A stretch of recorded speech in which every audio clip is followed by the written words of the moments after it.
भगवान जगन्नाथ ने प्रभुदस पान वाले का पान क्यों खाया? दोस्तों, ये कथा भगवान जगन्नाथ के ऐसे भक्त की है जो सामाजिक रूप से एकदम साधारण है लेकिन चेतना तथा भक्ति की दृष्टि से श्रेष्ठ है। एक दिन मध्य रात्रि का समय था। श्री मंदिर के द्वार बंद हो चुके थे।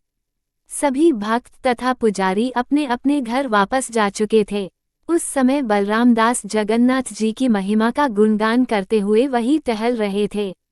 अचानक बलराम दास ने एक आश्चर्यजनक दृश्य देखा। अचानक श्री द्वार के कपाट धीरे से खुले और उसमें से दो बालक बाहर निकलते हैं। उन्होंने पतली सी श्वेत चादर लपेटी हुई थी। उनके केश सुंदर और चमकदार थे और कंधे पर उन्होंने जनेऊ पहना हुआ था। चुपचाप ये दोनों बाहर निकलते हैं और मंदिर के पास स्थित एक कुटिया में गए और थोड़ी देर बाद कुटिया से निकलकर वापस श्री द्वार के अंदर चले गए। बलराम दास ने ध्यान से देखा तो वो दोनों बालक पान चबा रहे थे।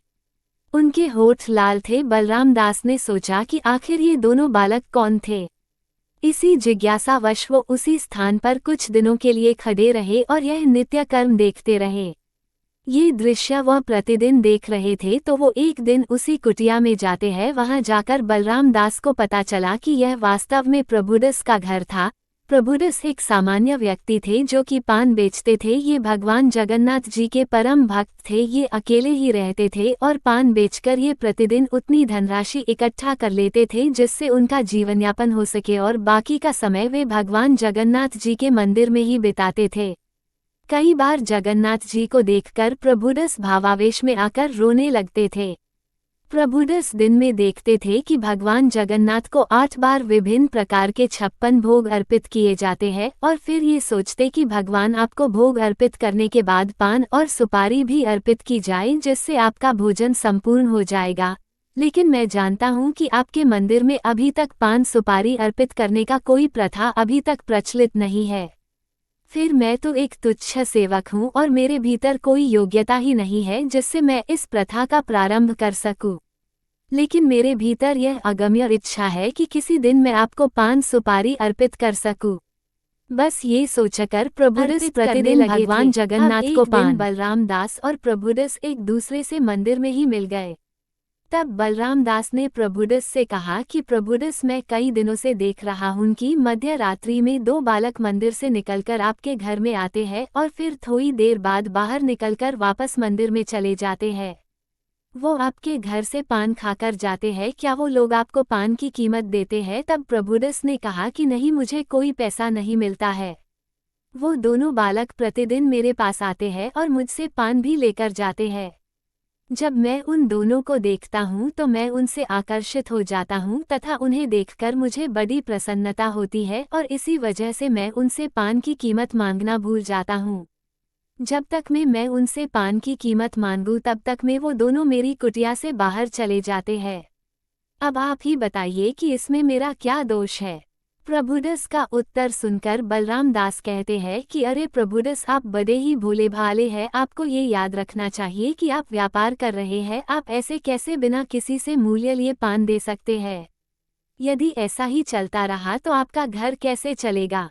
आज से आप एक काम करना, जब भी वे दोनों बालक आपके पास आए तो आप उनसे पान की कीमत मांगना। यदि वो आपको पान की कीमत न दे तो वे दोनों बंधक के रूप में अपनी अपनी चादर आपके पास छोड़कर चले जाए। तभी उन दोनों को पता चलेगा कि बिना मूल्य के कुछ नहीं मिलता।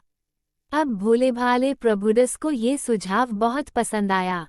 अब उसी दिन मध्य रात्रि में वो दोनों बालक प्रभुदस की कुटिया में आते हैं। इस बार प्रभुदस बिल्कुल तैयार थे। प्रभुदस ने दोनों बालकों को पान दिया और दोनों से कहने लगे कि देखो बालक, आप प्रतिदिन मुझसे पान लेकर जाते हो लेकिन उसकी कीमत आप मुझे नहीं देते हो। लेकिन आज मैं आपको ऐसे ही नहीं जाने दूंगा। आज आपको पान की कीमत देनी होगी। ये सुनकर दोनों बालक आश्चर्य में पड़ गए। उन्होंने प्रभुदस से कहा कि हम लोग आज कुछ भी लेकर नहीं आए हैं और फिर हम तो प्रतिदिन तुमसे पान लेकर जाते हैं। आज तक तो तुमने हमसे कोई कीमत नहीं मांगी। फिर हमें क्या पता था कि आज तुम हमसे पान की कीमत मांगोगे, इसीलिए आज हमें क्षमा कर दो। कल हम जब आएंगे तो आज तक जितना भी पान हमने तुमसे लिया है उसकी पूरी कीमत हम कल चुका देंगे। इस बार प्रभुदास बिल्कुल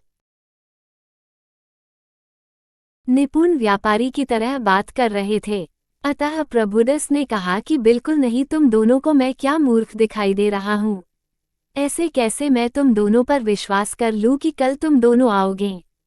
तुम दोनों बड़े युवा और स्वभाव से चंचल हो, क्या पता तुम दोनों कल से यहाँ पर आना ही बंद कर दो, इसीलिए मुझे अपने पान की कीमत आज ही चाहिए, तब तक मैं आप दोनों को यहाँ से जाने नहीं दूंगा। दोनों बालकों ने कहा कि प्रभुदस समझने की कोशिश करो, हमारे पास इस समय कुछ भी नहीं है। हम पर विश्वास करो, हम कल आकर तुम्हारी पूरी कीमत चुका देंगे। नहीं, बिल्कुल नहीं, यदि आप पैसा नहीं दे सकते तो बंधक के रूप में अपनी ये 2 श्वेत चादर यहाँ पर छोड़कर जाइए। जब कल तुम दोनों धन लेकर आओगे उसके बाद अपनी अपनी श्वेत चादर वापस लेते जाना, मैं इनका क्या करूँगा। दोनों बालक एक दूसरे के सामने देखकर हंसने लगे। उन दोनों ने प्रभुदस के सामने अपनी पराजय स्वीकार कर ली और अपनी अपनी चादरें प्रभुदस के पास बंधक के रूप में छोड़ दी और वापस मंदिर में चले गए। अब अगले दिन जब सेवकगा मंदिर के कपाट खोले तो देखा कि भगवान जगन्नाथ और बलदेव के सिर पर रखी सफ़ेद चादर गायब थी। सेवकगा सोचने लगे कि ऐसा कैसे हो सकता है, यदि कोई चोर मंदिर में आया होता तो इतने कीमती आभूषण छोड़कर सिर्फ सफ़ेद चादर ही क्यों चुराता। ये काम किसी चोर का नहीं हो सकता है, फिर ये चादर कहाँ चली गई। ये बात सीधे राजा प्रताप रुद्र के पास पहुंच गई। वो भी हैरान हो गए। उन्होंने इस कार्य के लिए सेवकों को ही जिम्मेदार ठहराया और राजा ने सभी सेवकों को दंडित करने का आदेश दे दिया। इस प्रकार राजा ने सभी सेवकों को बंदी बनाने का आदेश दिया।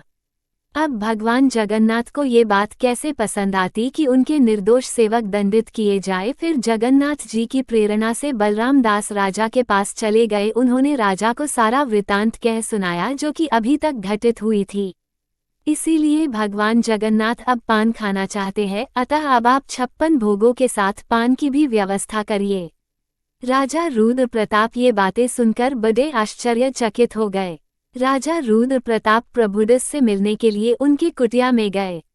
जब प्रभुदस को पता चला कि स्वयं बलराम और भगवान जगन्नाथ उनके पास पान लेने के लिए आते थे तो वो भावावेश में आ गए और हर्षित होकर वो दोनों चादर वे लेकर आए जो कि उन्होंने बंधक के रूप में रखी थी।